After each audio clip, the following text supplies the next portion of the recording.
Monday morning மாவு வந்து ஊருக்கு போகிறதுக்கு முன்னாடியே காலி ஆகிடுச்சு. வந்து ஒரு 2 டேஸாக கடையில் வாங்கி தான் செஞ்சுட்டு இருந்தோம். இட்லி தோசையும் நல்லாவே இல்லை, சுத்தமாக நல்லா இல்லை.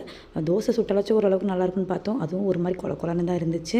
அதனால் கொஞ்சம் சோம்பேறித்தனம் பார்க்காம காலையிலே மாவுக்கு அரிசி ஊற போட்டாச்சு. அதை சீக்கிரமாக அரைச்சிட்டோன்னா ஈவினிங்குள்ளே கொஞ்சம் லைட்டாக புளிக்கும், தோசையை மட்டுமாச்சும் ஊற்றிக்கலாம். ஹஸ்பண்ட் வந்து ஊரில் நடவுக்கு போயிருந்தார், அதனால கொஞ்சம் ஊரில் மிளகாத்தூள்லாம் சுத்தமாக காலியாக இருந்துச்சு. மாமியார் கொடுத்து விட்டுருந்தாங்க, எடுத்துகிட்டு வந்திருந்தார். அதே மாதிரி கருப்பு உளுந்தும் சுத்தமாக காலியாகிடுச்சு. கழனியில் போட்டது கொஞ்சமாக லாஸ்ட்டாக இருந்துச்சு, அதையும் கொடுத்து அனுப்பியிருக்காங்க. அதில் வடை செஞ்சு சாப்பிட்டா அவ்வளோ சூப்பராக இருக்கும்.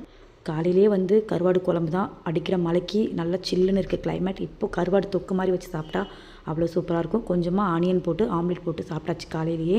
சின்ன வயசுலலாம் மழை ரொம்ப பிடிச்சிருச்சு அப்படின்னா காலையிலே எழுந்துச்சு நியூஸ் சேனல் வச்சுருவோம். 6 o'clockலேருந்து ஸ்டார்ட் பண்ணுவோம் நியூஸ் பார்க்குறதுக்கு. அப்படியே கொஞ்சம் கொஞ்சமாக குளிச்சுட்டு ட்ரெஸ் மாற்றிட்டு இப்போ லீவ் விடுவாங்க அப்போ லீவ் விடுவாங்கன்னு உட்காந்து நானும் என் தம்பி வெறித்தனமாக பார்ப்போம். பட் லீவ் விட்டாங்கன்னா ஒரே குஷி ஆகிடும். அப்படி இல்லைனா மூஞ்சி தூக்கி வச்சுட்டு கிளம்பிடுவோம்.